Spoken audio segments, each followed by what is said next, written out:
Welcome, everybody, back to the COOLDOG Podcast. I'm your co-host, Hooverr, with my other co-host, a.k.a. Aksually, actually. Welcome. Yes! Yes! Woo! They're back. Another week, baby. We're back. I know we took a bit of a hiatus. Yeah, we took a 7-day hiatus. But we're back on track. Back on track. We had a little bit of a binge, and now we're back. Today, we're going to start a new segment on the show. This is a much anticipated one. So everybody stick to the edge of your seats because we're going to start doing comment of the week where we read out one awesome comment that we got on a previous episode.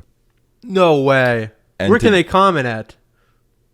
They can comment on YouTube. Ooh. And that's about it. Oh, so no audio listeners.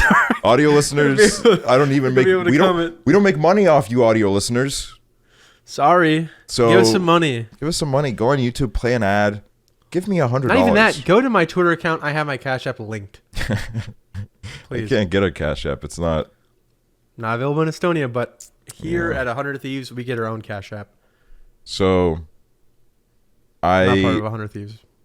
I'm gonna read out the comment of the week, and this week it goes to Brooklyn, who said, "I didn't think much into the devious lick challenge until 3 toilet seats were stolen at my school. It fucking sucked, lol."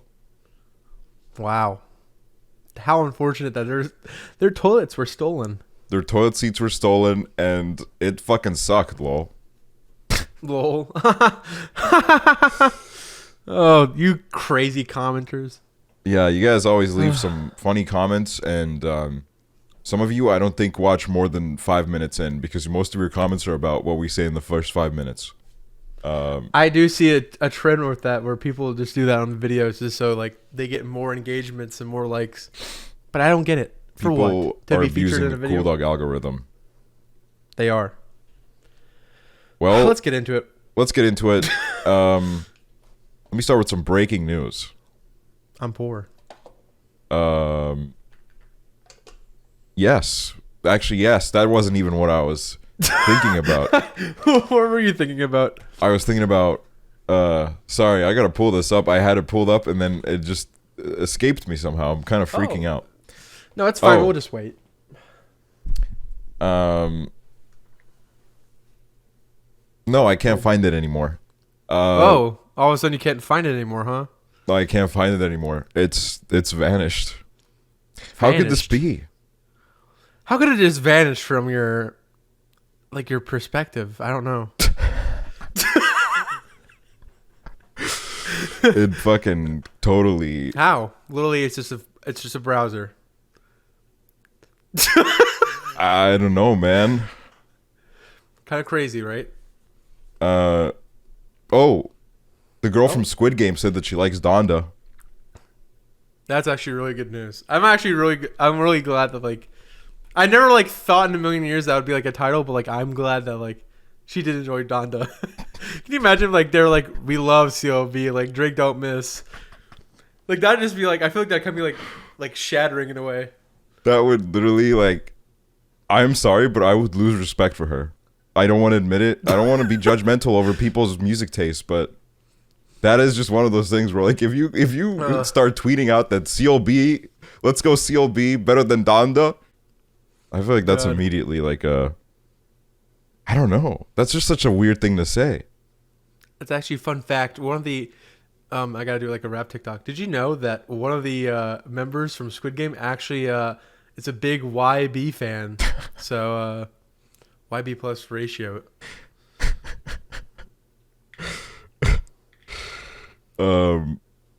Okay. Okay. Well, Twitch earnings, those got leaked. Okay, yeah, we're poor. We're poor. I'm the poorest. I'm Keep that in mind. I'm the poorest, please. I'm the richest. Clearly, I'm way richer than Wes and Corey. Yeah, we can tell by your fucking grandiose wallpaper in your big mansion in Estonia. Yes, I literally. You know what I thought about? What? I'm not gonna lie. So it's really hard for me to look at my own streams from a objective perspective. I have kind of I live here, so I know exactly what this room looks like. But the other day I had this like kind of like moment of clarity where I was like, if I saw a streamer with my exact backdrop, I'd be like, what are the dimensions of this fucking room? Yeah, because it's like, yeah. Also, the way my camera looks, it makes it look like my wall is like, dude, this is insane. Like, it doesn't even look real now. Like, I don't know what's going on here. Like, it's kind of crazy, man. Like, it's some kind of optical illusion. The perspective is so shitty. Like, it's like, anyways. Yeah. I don't know what the fuck I was talking about, but like, yeah. You're talking about your room and your backdrop. Yeah, it's fucking like crazy. Like, it's I don't know. It's weird. It is kind of crazy. My room is just a box now. It used to be a log cabin, and now you look at my room, and it's kind of like a box. Like I'm in a little like storage container. Like not like the Trainwrecks one where it's long, like the Madagascar one, where I got like a little bit more room. I gotta rewatch the little Madagascar movies. I used to love them. Yeah, I honestly wonder how much they hold up because I never really like even thought about like rewatching them up until like recently. will.i.am did the soundtracks and they are beautiful. Oh yeah. Oh, that is. will.i.am, please, if there's any way for us to talk to you, and if you want to come on the show, please let me know. Like, I would love to just talk to you. Not like, me though. It'll just be him. Yeah, that's Hooverr hates. Yeah, I fucking hate will.i.am and Black Eyed Peas. More like Black Eyed Bees, like bees as in a grade, because your fucking music was all right. Were you actually in the Black Eyed Peas, or do you actually hold that opinion? I don't hold that opinion at all. I love Black Eyed Peas. I love Yes, yes. You got me. It was a little bit of a fib. I'm a bit of an imposter when it comes to that lie. Love the Black Eyed Peas. I love the Black Eyed Peas. Let's talk about something that really matters. Money. No. Money doesn't matter, man. Okay? True. Money will not make you happy. I don't involve myself in society at all. I like barter mostly. It's like seeds and grains. I don't need money anyways. I'm paying Weston and Kalen with fucking watermelon seeds. Watermelon seeds. I barter. Okay, is it just me? Or like I don't know about you guys, but like I feel like at one point in my life I just gave up and I stopped caring about the watermelon seeds and I just started eating them. Like did you not get pregnant? No, I didn't get pregnant. Like I used to always like pick them out or spit them out, and then at one point I was just like I don't care anymore, and I just started swallowing them, and nothing happened. I love it. You said it like that, and nothing happened. And nothing happened. Like I'm not joking, dude. This worry of something happening if I did that played a very big part in my subconscious in my adolescence. I'm not even joking. Thinking back at it, it was definitely something that I thought about a lot, right? and I at one point I said I can't do this anymore, and I started swallowing the seed. There was a moment where you said, I can't do this anymore. You had such like a fucking powerful reaction about the seeds. You're like, I can't take it anymore. I'm not eating this. I'm going to eat the seeds. Yeah, and 1984. God. I just like thought about like that was actually like a kind of like a big step for me. I do have to admit it. Break away from society. Eat the watermelon seeds. Did you also like did you also ever spit them out and then? No, I mean, well, like, yeah, I did. Like, I did spit. I didn't like spit them out. I usually just pluck them out. Like, or I got pieces where it didn't have seeds. You know what I mean? Like, it wasn't that big of an issue for me. Where I'm not like I'm eating these seeds, dude. Like, it wasn't like a moment of like I snapped and I had to be like, I'm eating the seeds from now on. Like, I can't take this. No, it wasn't like that at all. I just kind of like picked them out. I feel like you're the only one who had that weird eureka moment. You know what the fucking problem is with like, okay, like this is like I guess I can give one of those stories where it's like I grew up in another culture and like our parents are like different than like what parents in your culture would be. Like people like parents from that like grew up in the Soviet Union. their way of getting you to not do things, they will tell you like, they will literally tell you like, if you swallow watermelon seeds, you will die. And then you're like, what? And you're like a little 4-year-old kid. You're like, what? Yeah, literally. And then they will literally be like, if you like, they always used to say like, if you go on the internet and you share like, and they wouldn't like even like put it lightly. They would be like, if you go on the internet and you share personal information, men are gonna come to our house and kill us. That is insane. Like that's literally the kind of like how I would be taught lessons. So in my subconscious, I was literally like, yeah, that's like a normal thing. Like if you swallow watermelon seeds, they're poisonous. They'll kill you. So you have to spit them out. Like that was literally my subconscious. Wait, I almost swallowed one. Fucking last second. And I had the same thing with like gum. Like the first time I swallowed gum, dude. I started crying. I did get scared when I swallowed gum for the first time.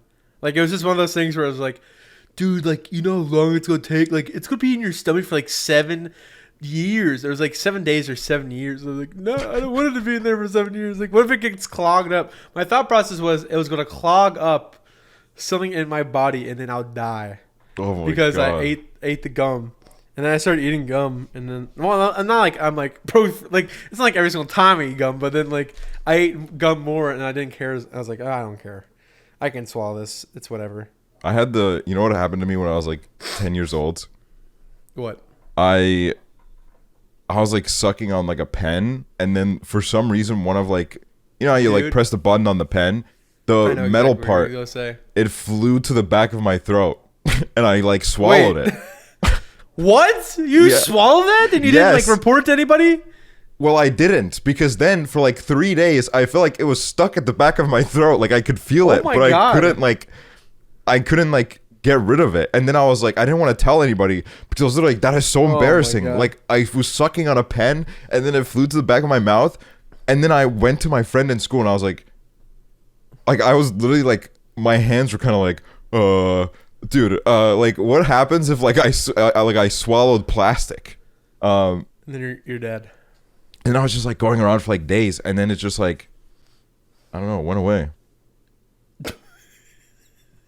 It went away. You digested it. I guess I did. I guess I must have survived it, or maybe it's still in there somewhere. I gotta get in there, look around. I thought you were gonna say that you're biting on a pen, and then the ink exploded in your mouth, because that has happened to me like 3 times in my life. During class, I'll be chewing on my pen, and I just like won't be focusing, and then the ink will explode in my mouth. I'm like, oh, and it's like have it all over my tongue and all over my mouth. And I'm like, oh. And I just like rush to go to the fucking like bathroom. I have to like wash my mouth out. It's like so embarrassing, because then I'm like in the middle of class and everyone's like trying to do something. It's like my mouth, and then it's like rushed off to the bathroom and like starts scraping my mouth. Is ink? I would imagine ink is poisonous, right? I think the ink in pens is not poisonous, because like, I mean, obviously for that same reason, like if it does explode, like I think, you know, in high doses, you know, it shouldn't be, you know, obviously that is eaten, true. but if it was poisonous, they'd kind of like low-key like be selling us poison and we could like use it. Yeah, and then that's also the same thing with like lead and, you know, pencils. Like a lot of lead is not good for you, isn't it? Mm-hmm. I would imagine so. I mean, if you're eating a lot of lead. No, but like, isn't like lead poisoning? Like that's a thing, right? Yeah. Like, isn't like too much lead? Like, couldn't you get like actually poison from it somehow? Like, if there's like too much of it. Yeah, I mean, too much lead. Yeah, definitely. I mean, if you're consuming too much lead, I would definitely imagine that it probably your body would probably be like, why the hell is this guy eating so much fucking lead?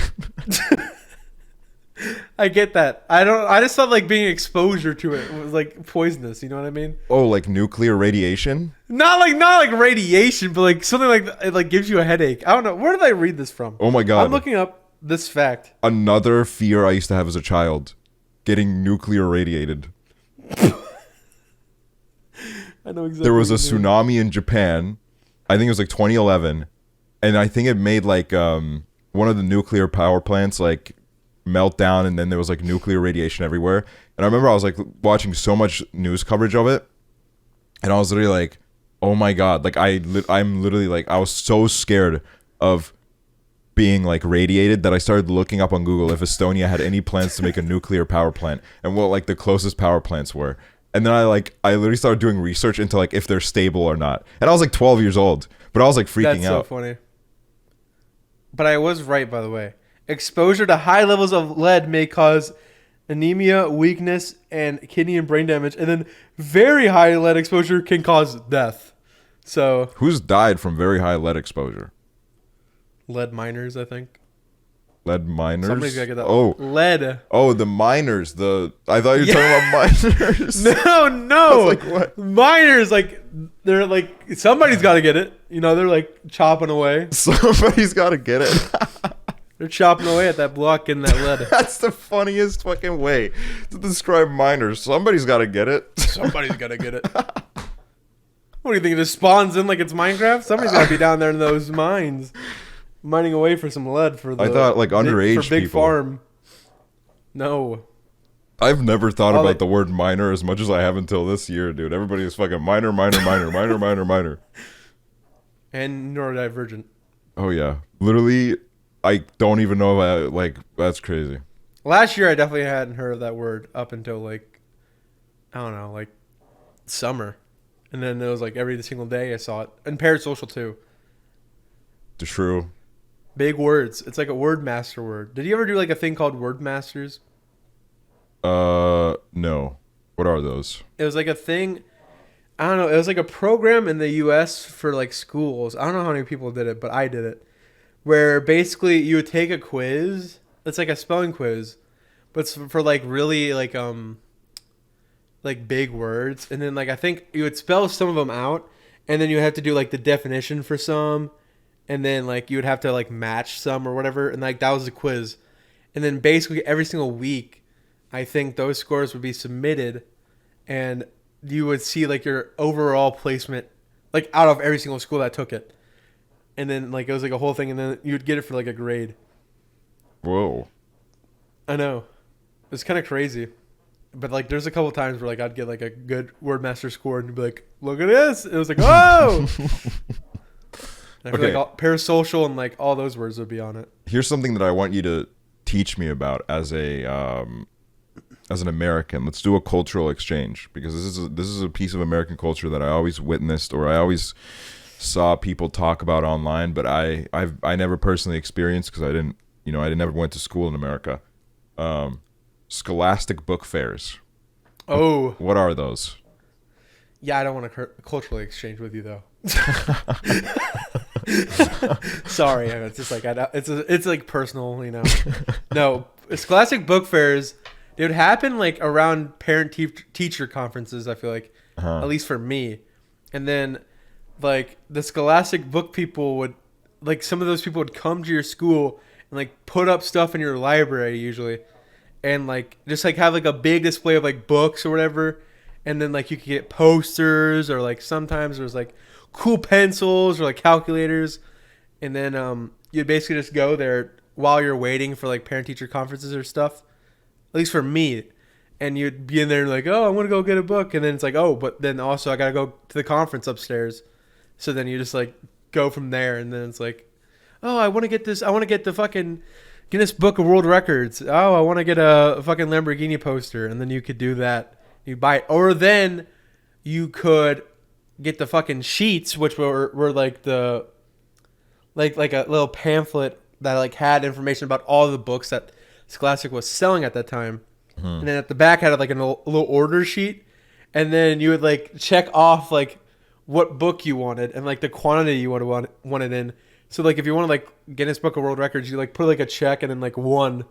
And then you would attach a check of the amount of money it costed to buy it. And then there was always like a thing with me and my mom, like, please can I do this? And then she'd be like, fine, like go get my checkbook or whatever. And she would write a check and like they would staple it onto the back of the forum with like all your information and stuff. And then they would ship it to the school. So then in the middle of your class, like at some point they'd be like, we got some Scholastic books, you know. Hell yeah. Got one from Jack, and I was like, oh, that's me. And I'd walk up and I'd get my book and be like, look at these fucking poor bitches that couldn't get their book. And I'd feel so cool. Oh, dude, that sounds really hype.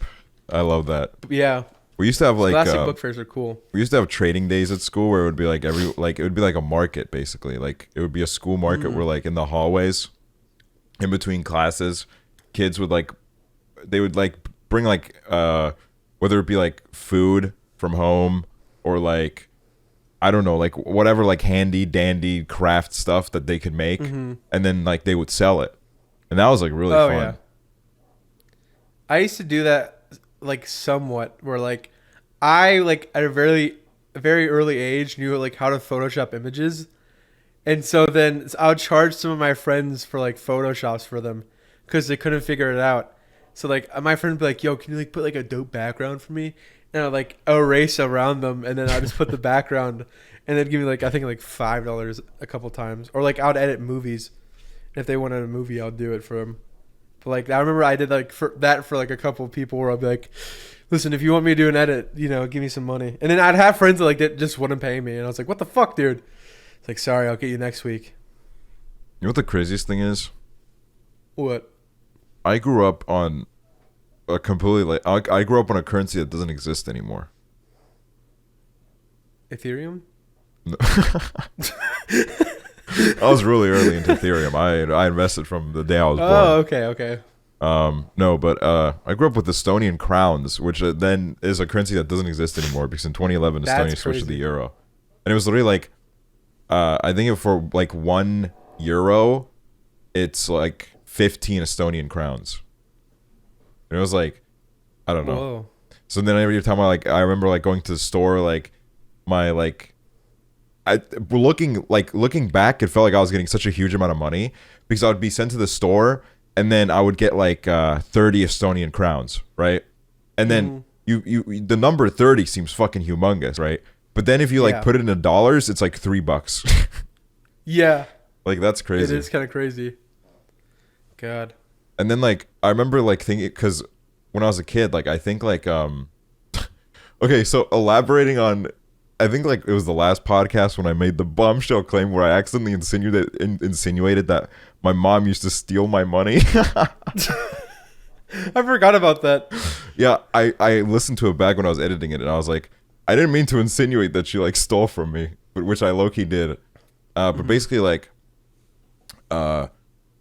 when you know I know that I've like made a ton of jokes about this, but there was genuinely a pretty long period of time in my childhood where my family did not have a lot of money, and it would very much be like a paycheck to paycheck type of thing, and then whatever, like if like something broke or something, then that would like immediately cause like kind of a financial headache at the end of the month, and then like I would just get like birthday money from like all of our friends or relatives who I guess had like quite a bit more money than us, and then like we would just kind of use my birthday money to like pay for things at the end of the month. But when I was a kid, I was like, this is bullshit.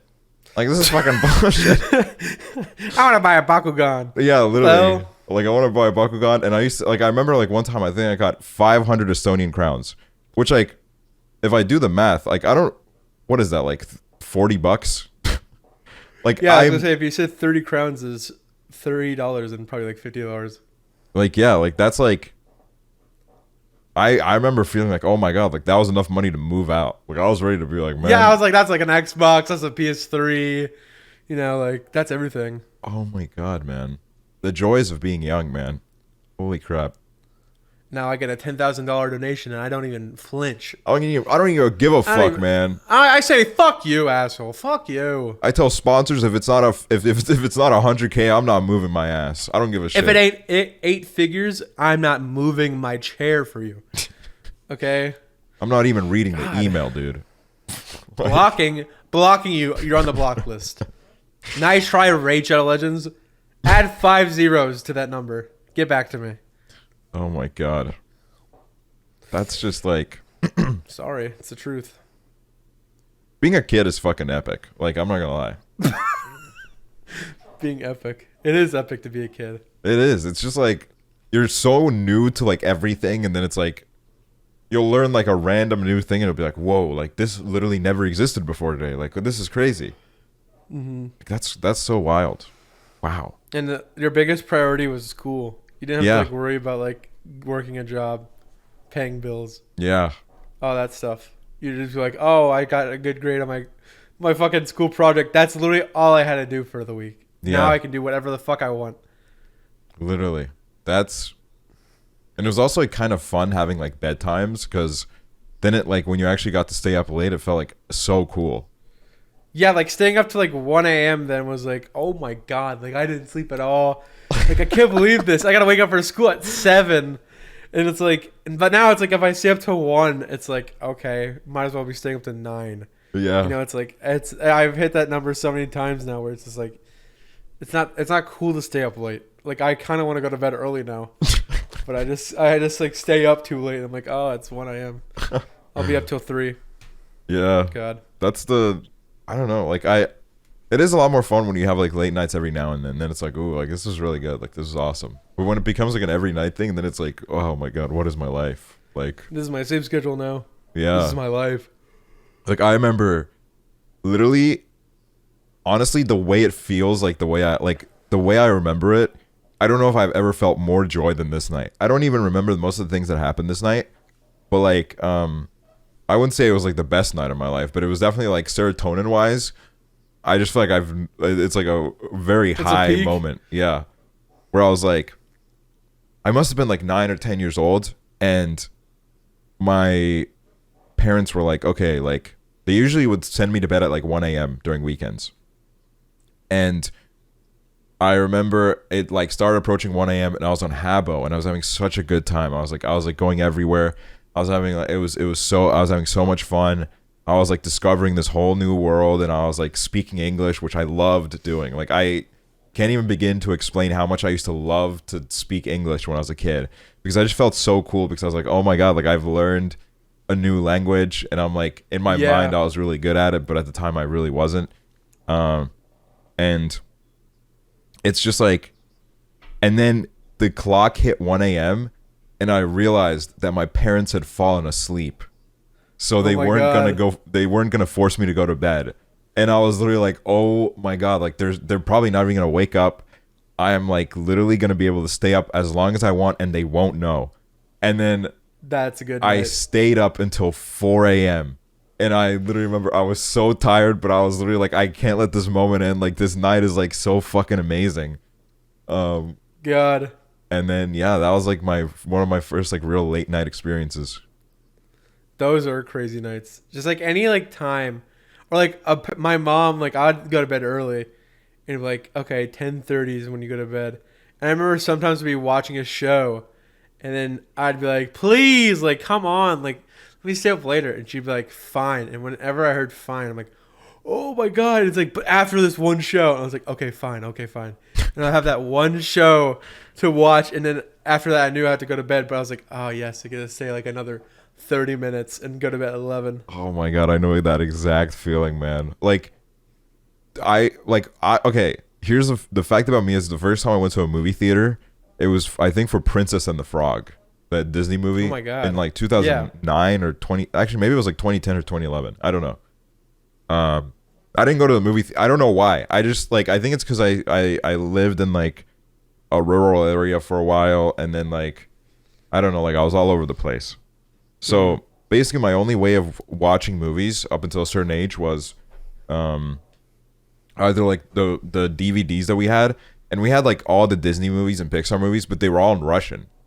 So like I didn't speak Russian. My dad speaks Russian, and he would just get them off like I don't know, like Russian websites and shit.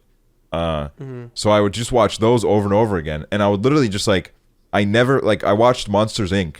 like 25 times, not knowing what they were saying. Like oh my god. I would just kind of like watch it over and over again because I just like the vibe of it. And that for a really long time is how I experienced movies. I wasn't able to like understand what they were actually saying. And that's also kind of like why I started picking up English, is because I was just kind of thrown headfirst into the internet and I couldn't speak a word of English. And for 3 years, I just learned English by going online every day and like putting things together in my head. And then like, that's so cool. and then like I started learning in school, and I was like so far ahead of everyone to the point where like by the time that I like graduated, I hadn't actually had to like try in an English class for like 9 years. Like I was just like, damn.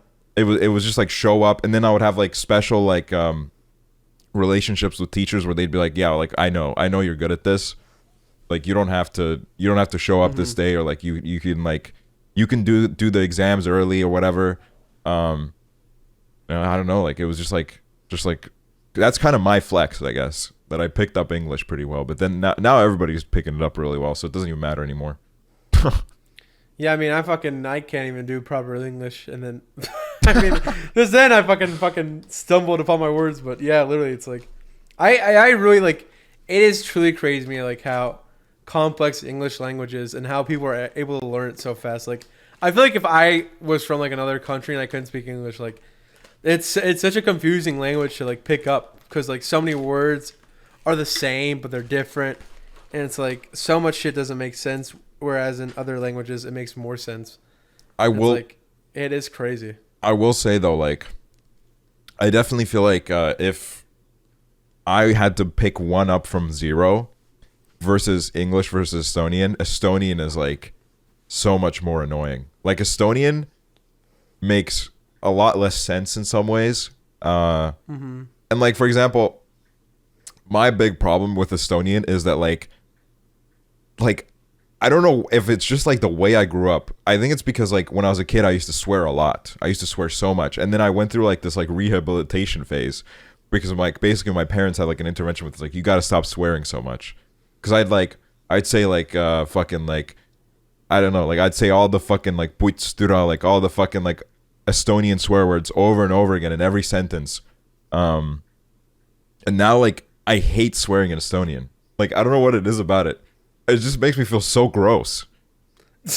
Like, but in like, I mean, it's not the worst trait to have. It's not the worst trait to have. But then in English, I swear so much. Like I'm always like fucking shit, fucking that, fucking ass, fucking shit, poop, cum, jizz, and also shit, poop. Okay, one thing that did confuse me about English were pronouns. Pronouns, because Estonian has like one pronoun for everybody. There's like it's gender neutral, the pronoun, right? And when I came to English, dude, I literally could not figure it out. Like, I don't know why my brain just literally couldn't put it together. Like, I would like talk to my mom and I'd be like he, and then I would talk about my dad and I'd call him a she, and then it was like, I don't know, like it was like, I don't know what it was, but I literally like I couldn't process it for years. Like it actually like I had to teach myself until I was like 14 or whatever. Yeah. But that's crazy how that's gonna be clipped now and say Aksel doesn't understand pronouns. That would be epic, dude. That would be. And then people see it and they're like, "What the fuck? Like, why does he not understand? Why it's so important?" I had to teach myself for 14 years. Yeah, okay, they're gonna be like, "Oh, he's using his fucking the fact that he's not a native speaker as an excuse to misgender people." It's like, no, no.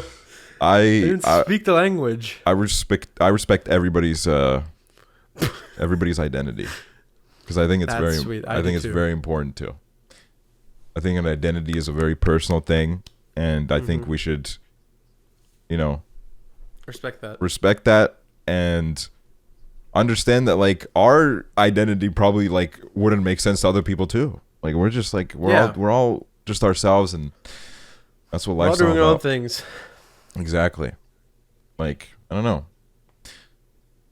What else was I gonna say? Zodiac. What about that? Okay, Zodiac. What about that crazy Zodiac killer?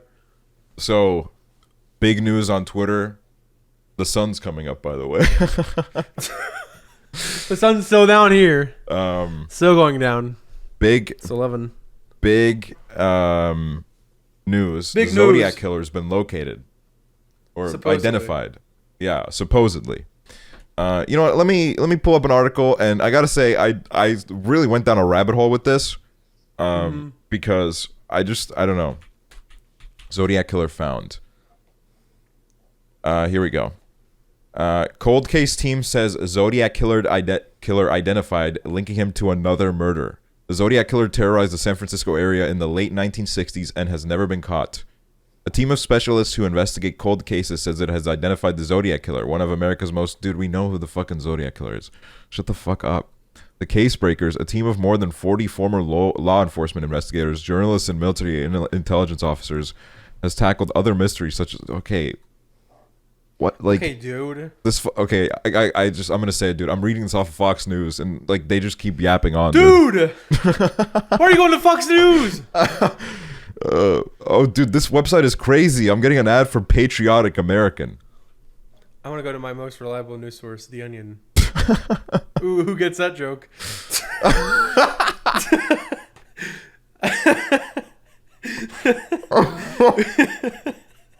Such a dumb joke. I get all my news from The Onion. That's like such a Reddit moment where it's like you look around the room to see like who knows The Onion. Anybody here know The Onion? Anybody here that reads The Onion? Oh, I saw a really funny article about something the other day. Rats love Cheez-Its, apparently. Oh, that's such a good one. Okay, I'm gonna pull up The Onion right now. I'm gonna read up a couple headlines. Let's get a laugh out of this. Let's get a laugh out of The Onion. Senators explain the importance of political compromise. Why did Mitch say he'll do a deal? What are the terms? Never mind, I'm in. Okay. Critics hopeful that success of Squid Game will mean more opportunities for things you can watch for entertainment. Creepy old man has book filled with the home phone numbers of everyone in town. What? That's just real. Nation's aging couples announce they're more friends than lovers by this point.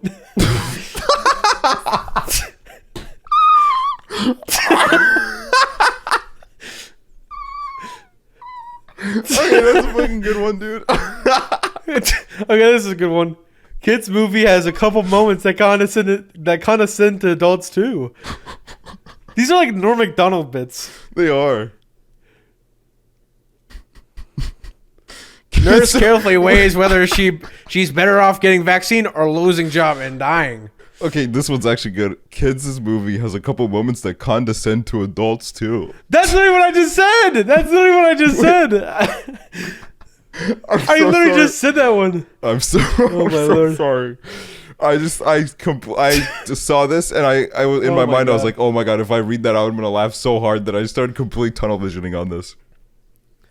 Dude, that's what happened with me when everyone in the house was watching Squid Game, and there's that scene where they're in the fucking vents, and then I was like, that's like Zach and Cody, and then nobody reacted, and then Weston went like 5 seconds later, it's like Zach and Cody, and I was like, dude, do you not just hear me? Oh man, it happens so many times. It's fine, I get it. Wasn't that good of a joke, I guess? No, it was. Even though I read it out and then started I know, literally laughing about it. Oh my god. Harry Styles reveals Dunkirk about female orgasm.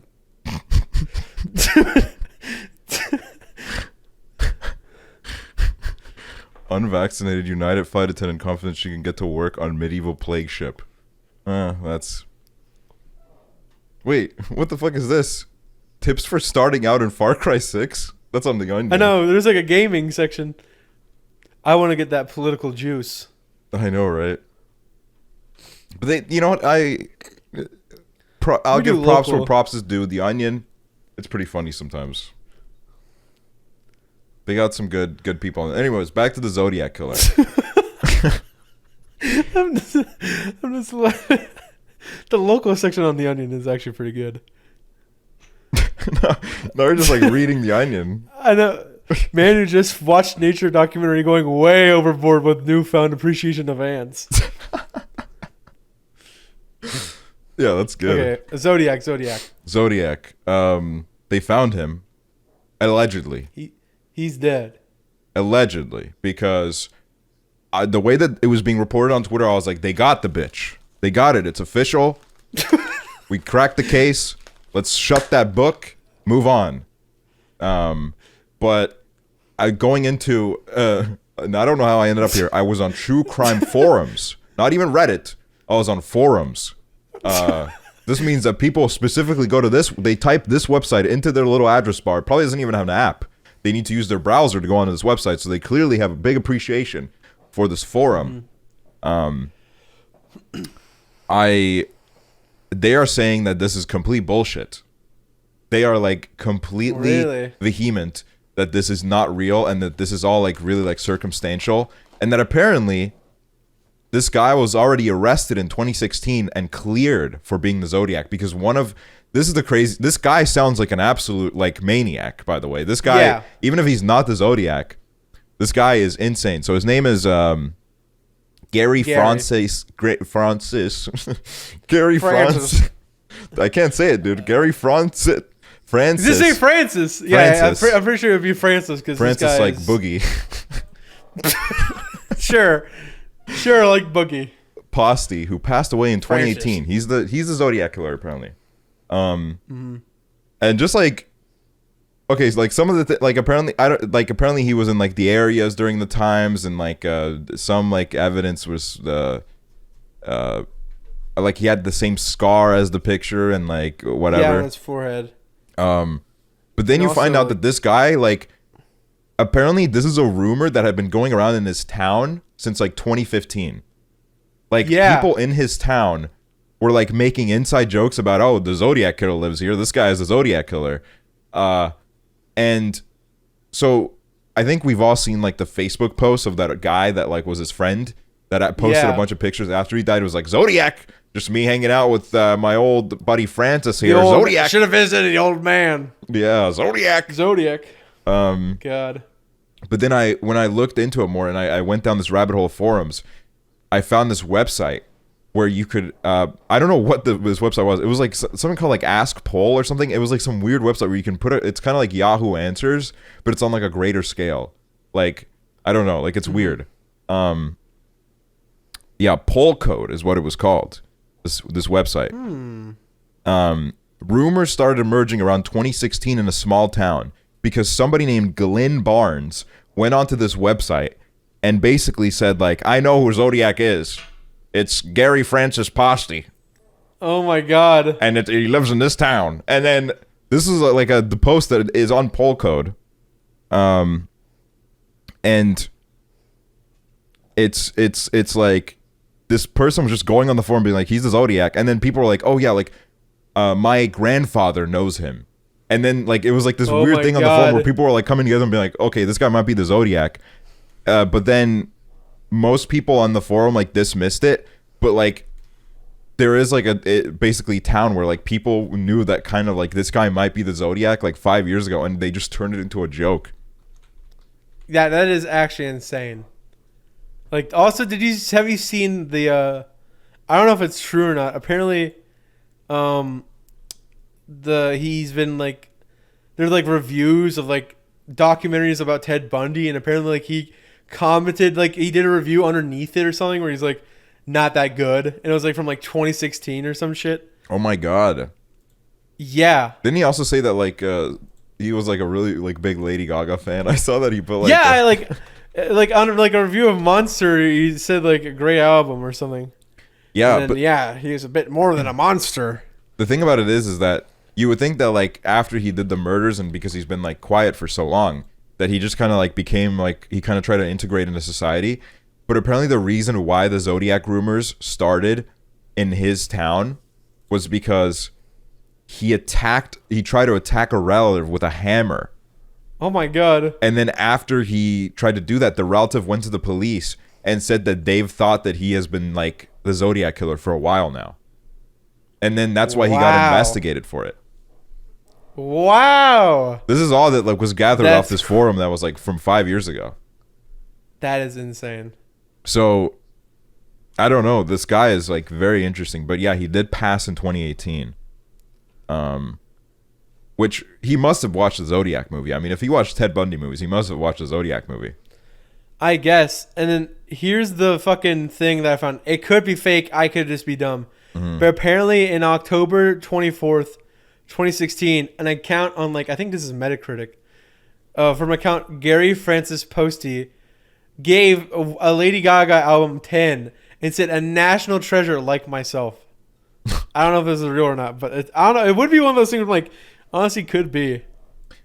That's going to be crazy now because there are like so many people where like, I feel like, you know, like in the 2000s, whenever there was like a huge criminal or whatever, there would not be like a digital footprint of them at all.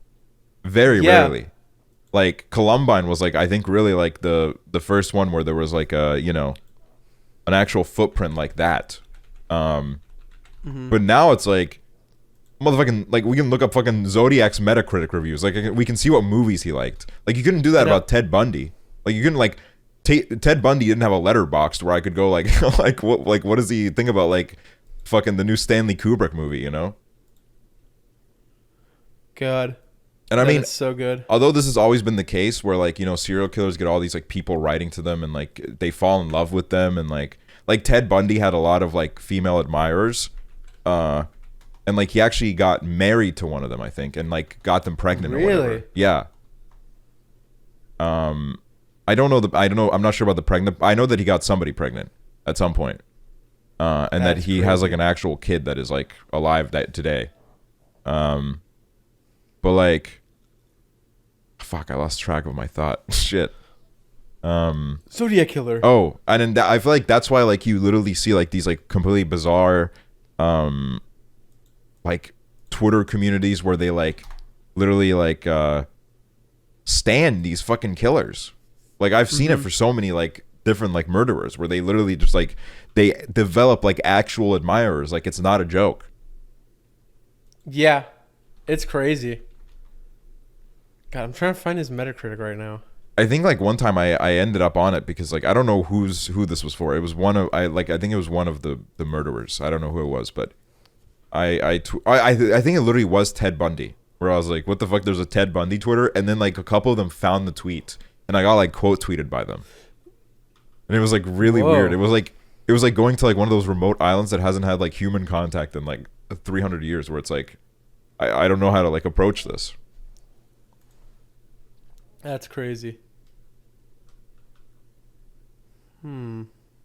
So basically, one of the things that they also say that is, like, an indicator of that he is the Zodiac is the fact that they can use Gary's full name in order to decipher the anagrams, the famous Zodiac anagrams. That's what I was going to say. I saw that apparently he can, like, if you use his name and you do the ciphers, there's, like, a hidden meaning or something. Also, the Metacritic thing was fake. I just lied, apparently. It was? I typed in Gary Francis' post from the fucking thing, and it wasn't real. Oh. God damn it. Duped by the internet. I had, like, a small hope. Maybe it was real. Maybe one day we'll get our Metacritic serial killer. We'll catch him.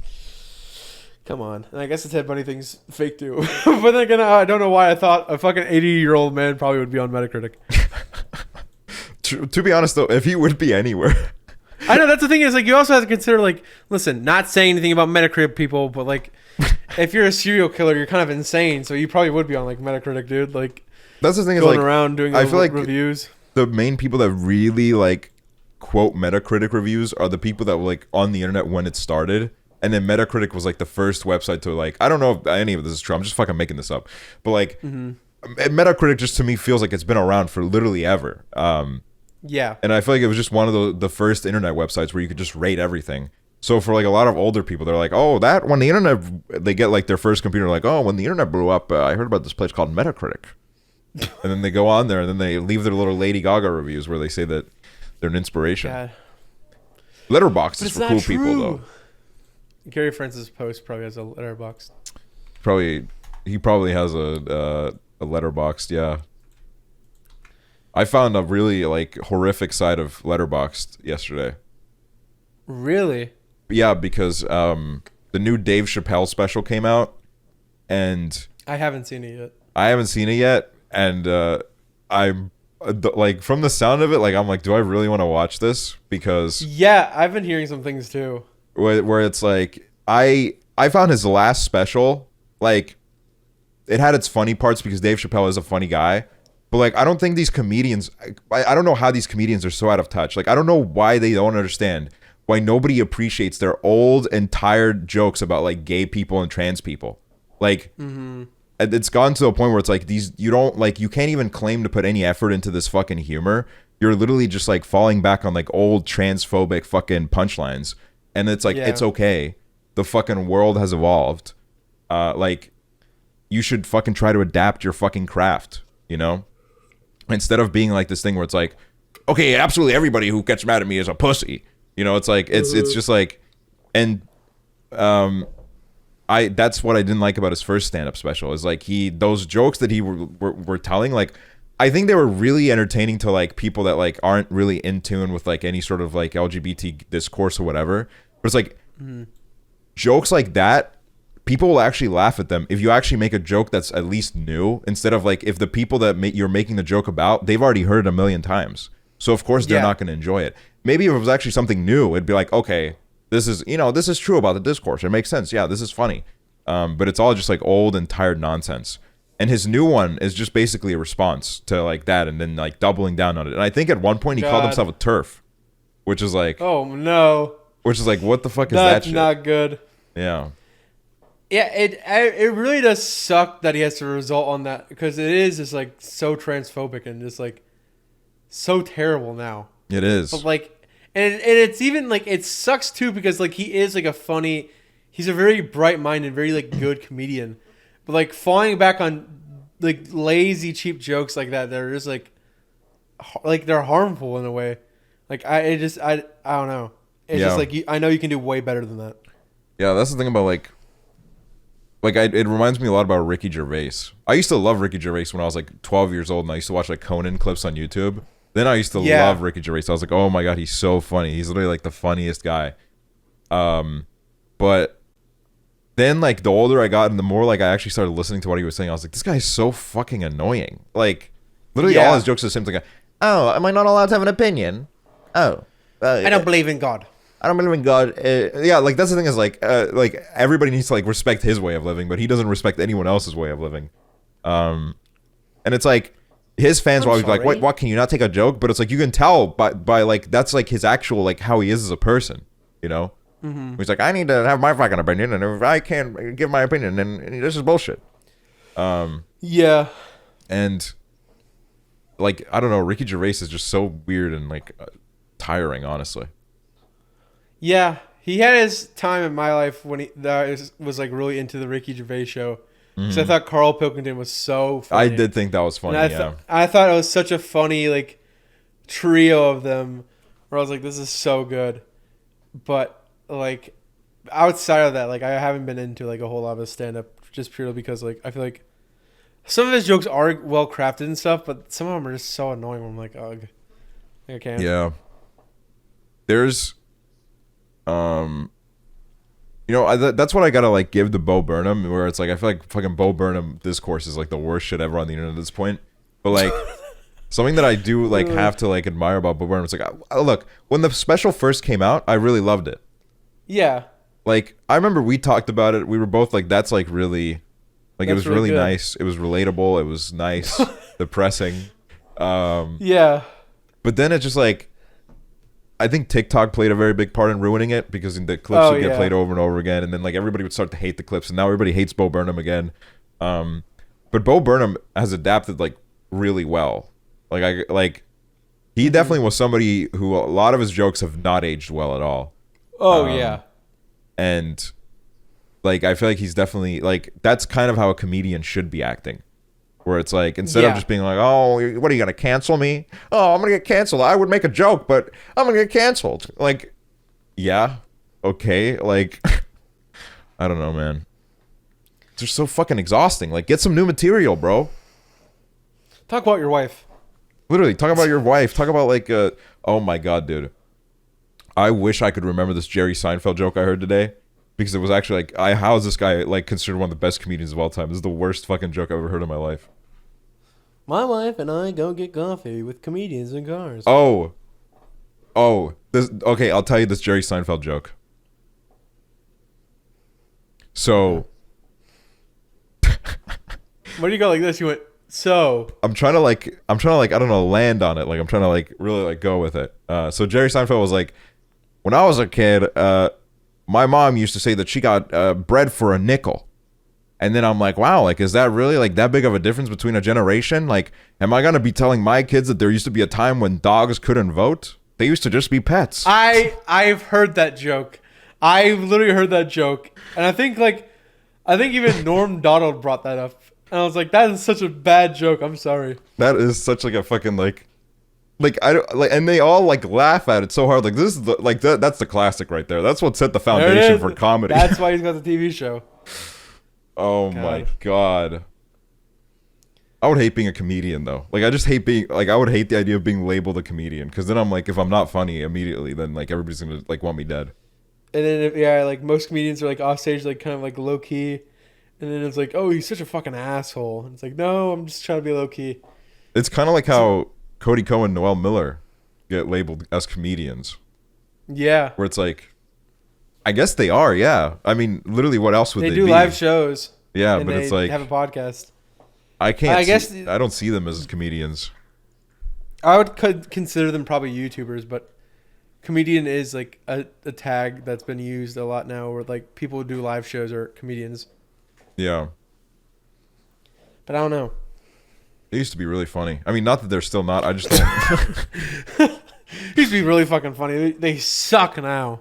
I love them. I do love them. When I do catch a clip every now and then, I'm like, okay, yeah, they're funny. Something that like doesn't work on me as well is like oh no, here we go. Noel's like the whole like animated comedy where he's always got he's doing stand up. Like I know he's a stand up guy, so he always like turns the joke into like a stand up thing where he visually has to be like, I don't know, doing things and like kind of acting the joke out. That's something that I don't care for. Well, I'm glad you brought that to the. I'm glad you brought that to the class. I hope he hears this podcast and cuts it out, man. I can't do it anymore. Look at this fucking loser with glasses on, yellow beanie, talking about he doesn't like me being animated. And I'd honestly be like, Noel, I agree with you, man. Don't know what this kid's talking about. What were some of your favorite songs growing up? Well, that's a twist. Going from Noel Miller to favorite songs as a kid. I remember Bananas by Gwen Stefani was a song that I listened to a lot because it helped me actually spell out banana. Really? That's actually really sweet. My mom used to play it all the time. I was like, banana, Bananas. That's a really wholesome one, actually. That's a good one. That's actually kind of like a bad bitch anthem. Like you were... Well, I have another bad bitch anthem. I'm about to talk about how I used to watch like YouTube videos, and then they have that one song where it goes, "Ooh, you touch my tra-la-la," and I didn't like understand the context of the song. I just thought it sounded good, so then I was like dancing to it all the time. And then I had my iPod. What is it, like the small one? iPod Nano? Is that what it's called? Yeah. Yeah, I had my iPod Nano. And I was like downloading songs off iTunes, and I wanted to download "Ooh, you touch my tra-la-la." My mom's like, I'm like, can you download the song for me, please? I remember very vividly my mom walking over to the fucking computer, and she just looks at the screen, and the guy is naked inside of a fucking cardboard box. If you look at like the cover to "Oh, You Touch My Tra-La-La," it's a guy naked in a cardboard box. And I remember my mom was like, "Are you sure this is a song that you want to listen to?"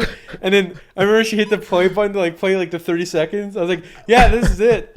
And I remember my mom was like listening to it, and she's like, "Okay, whatever you say." And I remember also once we were in the car, and I figured out how to connect my iPod Nano to the fucking thing to the car, and I was like, "Oh my god, this is so cool! Like, I can play any song I want off my iPod Nano to the car." And then I was like, "Play Touch My Tra-La," and I remember my dad hadn't heard it at the time. I just put it on, and my dad's like, going like, "What the hell is he fucking listening to?" Because I was like 9 years old listening to this song. And so I was like going, "Ooh, you touch my tra-la-la." It's just so fun to say. Like, even though it's I know, like, the beat carries, the flow's good, the lyricism is on key. Give it a light to strong 7, honestly. Yeah, it's just a fun song. And like, I guess, yeah, it was made by a bunch of perverts, but it's like, when you're a kid, you don't even like think about that, you know? Yeah, I remember hearing it in a South Park montage once, because I used to think watching South Park back then was like, oh my god, that's so cool, because like it's rated like it's the highest rating. Like a lot of shows are PG-13, but like South Park is a cartoon and it's rated like M. Like adults watch it. I was like, oh my god, they swear and they do bad stuff. Yeah, and they're really edgy. Like that's the thing is like, I know. That's why kids are edgy. It's because like you want to like get out of those boundaries. You want to be like, oh my god, like. Oh my god, Carbon just said he's gonna kill himself. Like that's epic. Like I'm not allowed to say that. He just died. Yeah, literally. Like it's just like it's so interesting how like you really do feel like so cool. Yeah. And then the internet can sometimes fucking really just lead that down a fucking shitty path. Yeah. But I was just like thinking about in general also how, you know, like I remember like my parents used to just be like really like weirded out by a lot of my online like activity, and like I would always just hide the fact that I had like internet friends from them. And I remember it was like my dad never found out. By the time that like I wasn't really in contact with my dad anymore, like he didn't even know I had internet friends. He just like randomly one day ended up finding out like a few years down the line that I like, you know, started doing YouTube full time or whatever. Yeah. But I remember like I think it was like Christmas 2014. I had made like this group of friends on Toontown. Two of who I still talk to today. One of them is my friend Owen, who was 12 back then, and now he's like 19. That's actually insane. And I met them in this group, and it was like we exchanged Christmas letters on Christmas of 2014. That's so sweet. Yeah, I had this friend who like wrote everybody a bunch of Christmas letters, and then like I got them, and I was like so excited because I'd really never like had anything mailed to me before, but I realized that like my mom's gonna see this. So I literally felt like I was coming out. I was like, Mom. Oh my God. I have internet friends. Mom, I have internet friends, and like, don't worry. Like, I've done my due diligence. Like, they're really nice people. Like, I've done like background research on them. Like, none of them are like catfishing me, or like none of them are like trying to like manipulate me into doing anything. And my mom was like, that's so cool. And I was like, what? And she was like, she just thought it was like really cool. Even though she said, what server are you on? Yeah. It used to be a fucking Skype group chat, man. God, the Skype group chat days. So long ago. Nobody nowadays, I feel like, knows about that. They don't, the Skype man. Groups. They were so like disorganized, and it was like it was way more chaotic. And nowadays, like there's just not as many group chats anymore. I feel like, honestly, like Skype, it is kind of crazy because it really is this. I feel like Skype now is kind of like how older people, like people that are older than us, refer to like AIM. Mm-hmm. Or how you like know what I mean? When I used to like view like MSN as well, because I used MSN when I was really young. Because I remember when MSN was like the new thing, and I was like, oh, this is so sick. I can do little knocks on the screen. I can give little nudges, and then it immediately. And then Skype came in, which at the time was epic because everybody's like, oh my God, dude, did you know Estonia made Skype? And everybody was like, dude, this is sick. I'm going to sign up for Skype because I'm Estonian. And then that's why like Estonians started using Skype way before anybody else, because we were all like, we got to get this company to the top, man. Estonia had a part in this. That's so awesome. And then Skype became like horrible. The audio quality was so bad on Skype every time. Screen share was like literally like the lowest quality ever. And then Discord came around, and I hated Discord at first. Yeah, I was indifferent to Discord. I remember my friends made a Discord, and I was like, dude, I'm not fucking installing Discord. Like, are you out of your mind? Well, I was literally the same. Why do I use this? And then, sure enough, fucking 1 year later, I see myself downloading it to like get into a YouTuber's fucking Discord, and then it all took, like, everything after that was set in stone. Yeah, that's how your rise started. My rise. Joined one Discord, talked to some people, talked to some more people who are YouTubers, and now I'm here. I mean, yeah, that's the crazy part is like, if I hadn't in 2013 randomly stumbled upon a forum post that Toontown was closing, I wouldn't be here.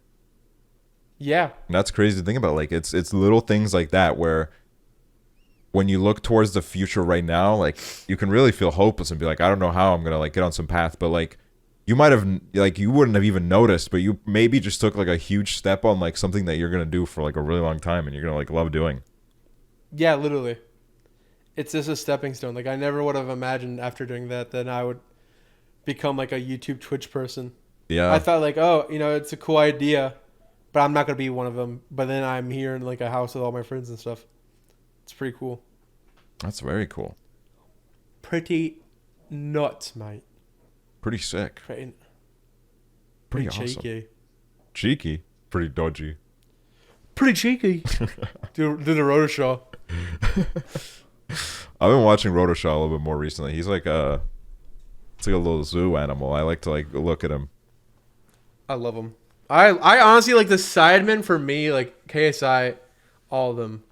Like they're the longest running group that I've been watching consistently since were first around. Yeah, Like, I I definitely still watch look them forward to sometimes. Sidemen Sunday. I'm like, it's just I don't know why. It's just like a good wholesome vibe with them. Would you be I really starstruck if love you their. met like KSI? I remember one time, I because we know Thaf, Mm-hmm. and Thaf like runs KSI's server, where he does like all the questions and stuff. And then I got like a role, where basically like we could like, we didn't get kicked out of the server or whatever. And then I remember we were just like talking in the group chat, or in the voice call, and then KSI joined for a second. I was like, whoa. I was like, Whoa. oh my god, KSI. That was pretty cool. But yeah, I think honestly, if I met him in real life, like it would be like I definitely would be taken aback for a second. I'd be like, oh my god, what's up? Yeah. Because I mean, I've just watched them for so long. They've influenced a lot of my humor and stuff. Oh yeah, same. Same.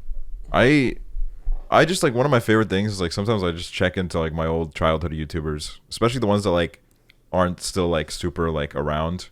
Yeah, And then seeing like, oh, like they moved on, they do something better now. Like they do like I don't know.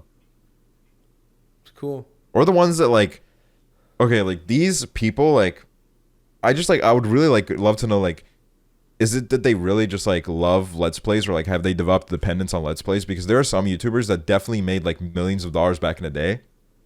And now if you look at their channel, their videos get like 2K views. Like Yeah, but they're still uploading like every single day.